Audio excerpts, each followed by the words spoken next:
Assalamualaikum warahmatullahi wabarakatuh. Alhamdulillahi rabbil alamin. Wassalatu wassalamu ala asyrafil anbiya'i wal mursalin wa ala alihi wa ashabi ajma'in. Pemirsa yang budiman, yang dirahmati Allah Subhanahu wa taala. Pada kesempatan yang berbahagia ini, saya mengupas mengenai daripada keluarga, sebagaimana keluarga yang baik, sebagaimana kata Allah Subhanahu wa taala dalam Quran surah At-Tahrim ayat 6. Kata Allah Subhanahu wa taala, "Ya ayyuhalladzina amanu qu anfusakum wa ahlikum nara wa quduhan nas wal hijarah."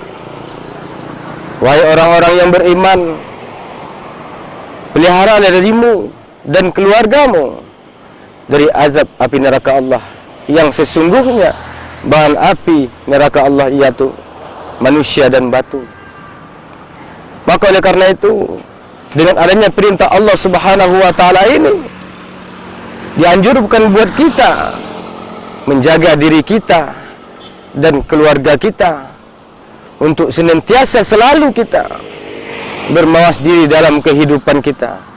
Karena ini akan dituntut oleh Allah Subhanahu wa taala apa yang kita lakukan di dunia ini, terutama diri kita, kepada keluarga kita, sanak saudara kita. Itu semua menjadi penumpang dalam diri kita, karena kita selaku khalifah dari permukaan bumi ini adalah dipertanggungjawabkan kepada Allah Subhanahu wa taala. Kaum muslimin dan muslimat yang dirahmati Allah, oleh karena itu kita sangat sedih. Begitu banyak keluarga-keluarga kita yang terbengkalai, tidak ingat kepada Allah Subhanahu wa taala, hanya ingat semata dunia belaka. Sehingga kita lihat kaum muslimin dan muslimat yang dirahmati Allah, terkadang kita merasa bangga diri kita, merasa kita memiliki dari segala-galanya, sehingga kepada Allah Subhanahu wa taala kita tidak terpikirkan dalam kehidupan kita. Maka kita ajak saudara-saudara, anak, istri kita untuk melakukan solat.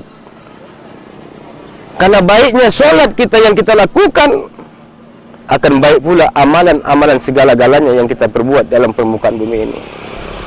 Kaum muslimin dan muslimat yang dirahmati Allah, kita sangat sedih.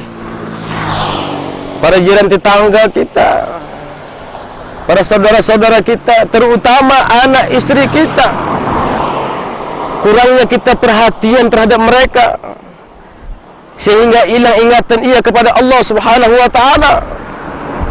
Salah satu contoh kita sebagai khalifah pemimpin dalam permukaan bumi ini, sebagai tanggung jawab di hadapan Allah, kita harus bisa menyelaraskan dalam kehidupan kita, membentuk mereka sebagaimana dalam pembentukan oleh Rasulullah sallallahu alaihi wasallam dalam kehidupan, dalam segi berpakaian, agar mereka selalu menutup aurat mereka. Dan begitu juga anak-anak kita, sebagaimana anjuran Rasulullah sallallahu alaihi wasallam, apabila anak kita sudah sampai umurnya 7 tahun, maka sampaikan kepada mereka, laksanakan sholat. Jikalau mereka sudah sampai pada umur 10 tahun, maka pukullah mereka, agar mereka takut atas perintah Allah Subhanahu wa taala. Kaum muslimin dan muslimat yang dirahmati Allah, jikalau seperti ini suastasi dan suasana yang kita hadapi saat ini, begitu banyak kebudayaan-kebudayaan barat yang telah masuk dalam lingkungan kita. Apabila ini kita tidak jeli untuk menghadapi hal seperti ini, maka kita termasuk orang-orang yang kufur di hadapan Allah Subhanahu wa taala, karena kita tidak bisa melihat yang lebih baik di hadapan Allah Subhanahu wa taala.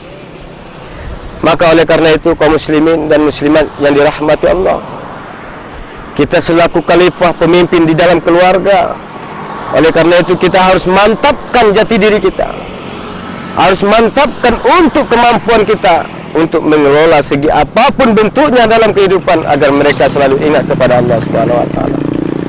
Sebagaimana yang dikatakan Rasulullah sallallahu alaihi wasallam dalam sebuah hadisnya, wa'mur ahlaka bis-shalah fastabir 'alaiha.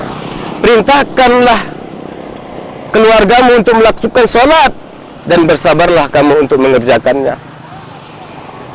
Pemirsa yang budiman yang dirahmati Allah Subhanahu wa taala, karena ini ada satu anjuran buat kita. Maka perintah Allah ini, perintah salat ini sangat bermakna dalam kehidupan kita, agar bisa kita melaksanakan yang lain dan sebagainya, menguatkan stamina kita dalam kehidupan.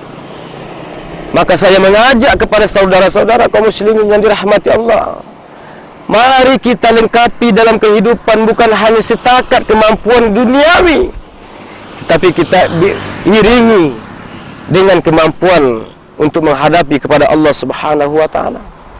Karena kita sesaat seumur kita nanti, maka apabila Allah, maka kita jaga dalam kehidupan kita agar keluarga kita, anak dan istri kita senantiasa ingat kepada Allah Subhanahu wa taala, agar mereka bisa senantiasa selalu menjaga kehormatan dan juga kepada martabat mereka, agar senantiasa ada nilainya di hadapan Allah Subhanahu wa taala.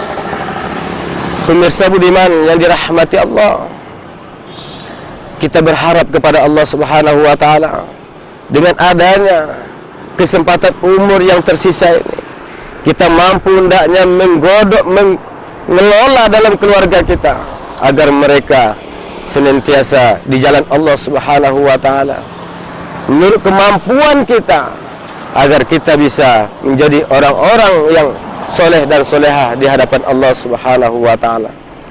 Kaum muslimin dan muslimat yang dirahmati Allah, jikalau kita menjadikan jati diri kita mantap di hadapan Allah, insya Allah segala hal yang kita dapati dalam permukaan bumi ini Allah berikan seluas-luasnya buat kita, karena kita sudah mampu memberikan terbaik kepada Allah Subhanahu wa taala.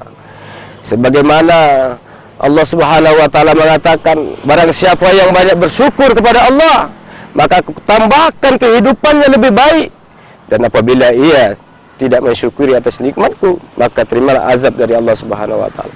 Dengan kesempatan ini, mari kita bermawas diri dalam kehidupan kita. Mudah-mudahan bisa menjadikan diri kita, menjadikan motivasi kita dalam kehidupan, agar senantiasa kita menjaga dalam kehidupan untuk terhindar dari azabnya api neraka Allah Subhanahu wa taala dengan nilai ibadah yang senantiasa kita melakukan salat di hadapan Allah Subhanahu wa taala.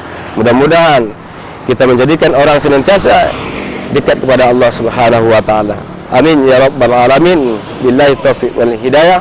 Assalamualaikum warahmatullahi wabarakatuh.